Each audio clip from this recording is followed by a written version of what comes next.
Hello, you're watching Monday edition of News Mongolia. Today is March 28. For our top stories, Erdeneburen hydroelectric power plant construction to begin in April. Mongolian Film Festival in the UK concludes. For other news, stay tuned.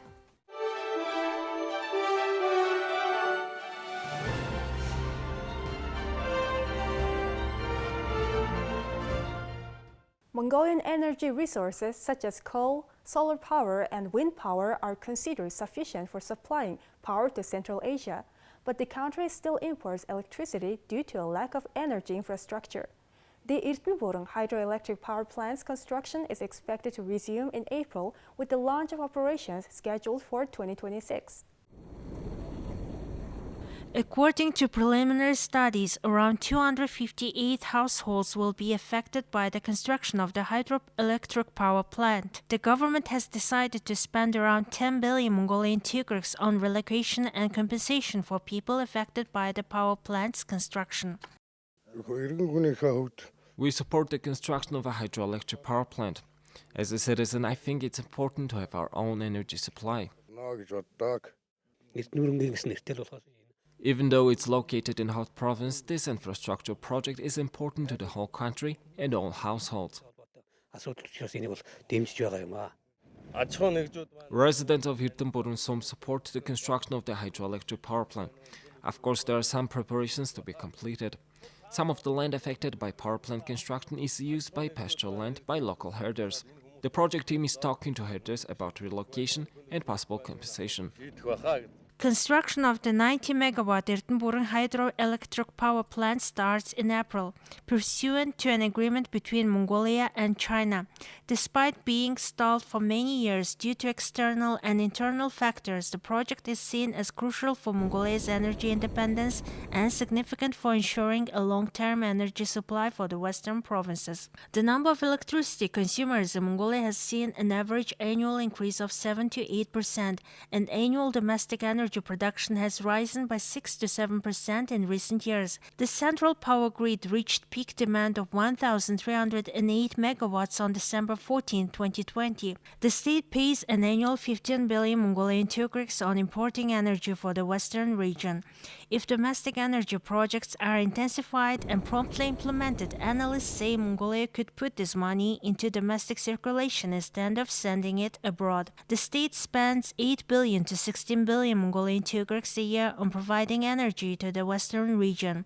With the commissioning of the Erdeneburen hydroelectric power plant, the western region will be able to use energy that is 7 to 10 times cheaper than the energy imported from Russia and China. Mongolian Film Festival in the UK was held on March 12th through 20th in London, Cambridge, and Norwich. In each city, 15 feature-length and short films were screened. The festival was organized by producer Iqbat, cultural envoy of Mongolia, Onurma Chencho, and actress Bayırtısık Altıngeril, with support from the Embassy of Mongolia, Mongolian Ministry of Culture, and Aza Studio. On March 22nd, the Embassy of Mongolia in the UK hosted a panel discussion and closing reception for the film festival. The panel discussion was moderated by Onurma Chencho, cultural envoy of Mongolia in the UK, and actress Bayırtısık Altıngeril, who welcomed festival guests and Mongolian members of parliament on an official visit to the UK. Other guests included officials from the UK's Foreign Commonwealth and Development Office and international film industry professionals, including casting directors, filmmakers, screenwriters, film festival curators, marketing specialists, and other creatives. Ondram Chimbat, chair of the Mongolia UK group in Parliament, congratulated the festival organizers on implementing the law on promotion of the film industry. The Parliament member noted that the government of Mongolia would support any collaboration between Mongolian and foreign filmmakers who use Mongolia as a location for filming. Mongolian Film Festival was successfully organized in the UK. We ran the festival for 10 days in 3 different cities in London and Cambridge and Norwich. This is the last day, and we had a panel discussion. At our discussion, we had the presence of the Mongolian MPs, and particularly the MPs who are on standing committee on culture, sports and science. Mongolian producer Inkbat, who initiated the Mongolian Film Festival in the UK, gave a brief presentation on Mongolian cinema past and present. He spoke about the success Mongolian filmmakers have had in international film festivals such as Cannes, Busan, Locarno, Berlinale, and others, and ways that the government and the film industry could support Mongolia's independent filmmakers. UK producer Ian Allardyce, whose film Otbagige was screened at the Mongolian Film Festival in the UK, spoke about the co-production in Mongolia, based on his experience working on locally produced films and co-productions. He presented ideas for developing scripts, fundraising, and accessing international production events such as Focus, which would help Mongolia's creative explore the international market and co-production opportunities. So my name's Ian and I'm the co-director of Odbagegi. They Sing Up on the Hill, and we had a really good day today at the Mongolian Film Festival in London. We screened several films and we've had like a couple hundred people have come, foreign people, Mongolian people who live in the UK, and so it was just such a nice experience to connect the community with these films. There's a lot of people, of course, that haven't visited Mongolia that watched the films, and the feedback we got afterwards was that, you know, it's really inspired them to come and visit. And we took a lot of questions from people about the films, and a lot of really curious young people, which is always the best thing, you know, interested about Mongolia and seeing something about Mongolia that they never saw before. So thanks a lot to the Embassy of Mongolia and the Cultural Envoy of Mongolia, UNRWA, and the organizer, Mr. Inkbat. And yeah, it's a really fantastic thing to do after this awful time of COVID. So it was a really super day. Thanks. Amr Tufshin Ganibal, a member of the Standing Committee on Education, Culture, Science and Sport and the Law and Promotion of the Film Industry Working Group, explained the incentives for international and domestic productions in the film promotion law, including a 30% cash rebate for qualifying films and TV productions taking place in Mongolia, an additional 10% cultural incentive for showcasing and highlighting Mongolian cultural heritage, and a 5% foreign crew and talent incentives. The panel discussion officially marked the end of the Mongolian Film Festival in the UK. The organizers expressed their gratitude to Ambassador Ingsuk Batumur, the Ministry of Culture, the Ministry of Foreign Affairs, media partners Azaz Studio, and the festival's Mongolian filmmakers for their support and contributions to making the film festival a success. The organizers also thanked the British and international guests present for the panel discussion and said that they hope to hold the festival annually. The Ministry of Health and the National Center for Communicable Diseases provided daily updates on COVID-19 status in Mongolia. On Monday, 69 new cases of COVID-19 were recorded in Mongolia and no person died of complications. Now let's take a look at Mongolia's current affairs. On March 22nd, Ambassador-designate of Mongolia to the Kingdom of the Netherlands, Bolt, handed over a copy of his letter of credence to Tessa Trespa, Deputy Chief of the Protocol and Host Country Affairs Department of the Ministry of Foreign Affairs of the Kingdom of the Netherlands. Mongolia's central bank has raised the country's key interest rate by 2.5 percentage points to 9% to halt the tourist decline amid the Russia-Ukraine crisis. 4 days after Russia invaded Ukraine, on February 24th, the governor of the Bank of Mongolia, Laufsurung, told reporters that the central bank held $4.3 billion in reserves of the start of 2022, more than enough to cover 7 to 8 months. However, there have been instances of bank customers being blocked from making foreign payments of more than 4 million Mongolian tugrux, less than $1,700, and prevented from obtaining more than $1,000 per day. Customers were informed by their banks that the central bank had set limits on foreign exchange transactions.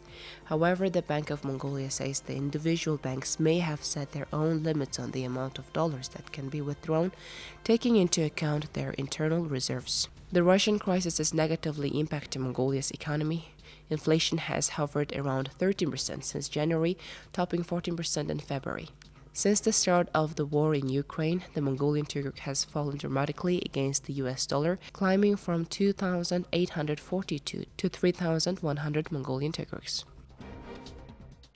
Now let's take a look at the currency exchange rates provided by Mongol Bank.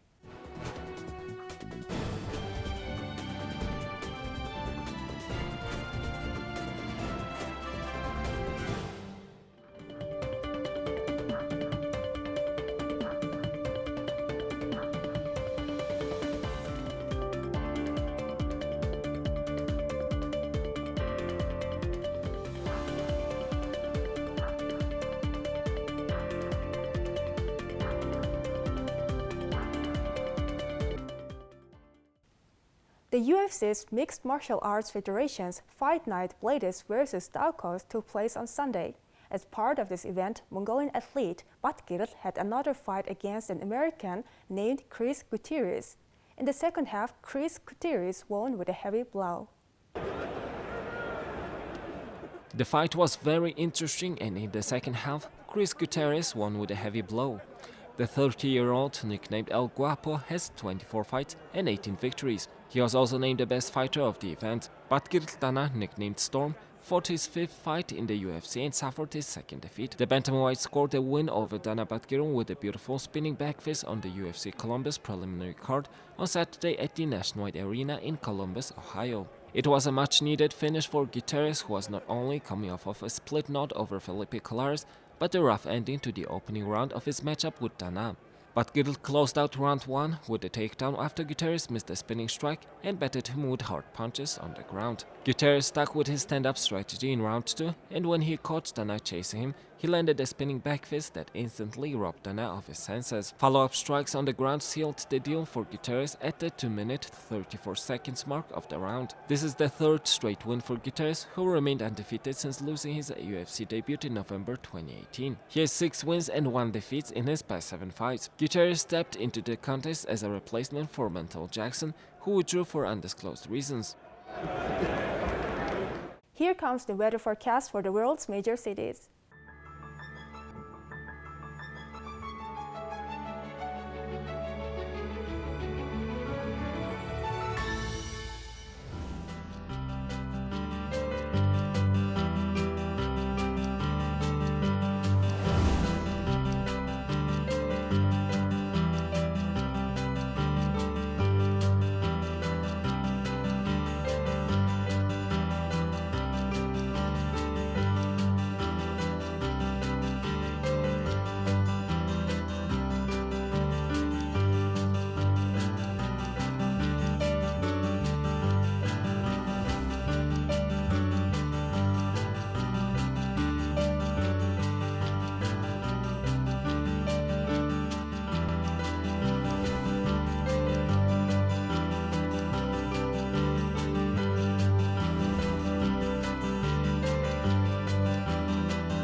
This is it for today. Thank you for staying with us. We'll see you tomorrow with more news updates. Have a nice evening. Goodbye.